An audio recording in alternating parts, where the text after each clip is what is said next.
என்னை நினைத்து கண்ணீர் விட்டு அழுது புலம்பி வீட்டிற்குள்ளேயே அடைந்து கிடக்கிறாயே. நீ எங்கிருந்து அழுதாலும் சரி, வீட்டை விட்டு வெளியே வராமல் இருந்தாலும் சரி, உன்னுடைய எல்லா காரணத்திற்கும் கஷ்டகாலம் முடிந்துவிட்டது. உன்னை நான் பார்த்து கொண்டுதான் இருக்கிறேன். எப்பொழுதும் உன் கூட நான் இருப்பது நீ உணரவில்லையா? வாழ்க்கையில் எத்தனையோ தீமைகள் செய்தவர்களையெல்லாம் அடக்கி நுறுக்கி சாம்பலாக்கி விட்டேன்.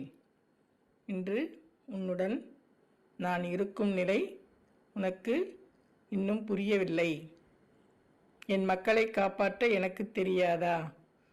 எந்த விஷயத்தையும் மேலோட்டமாக பார்க்காதே.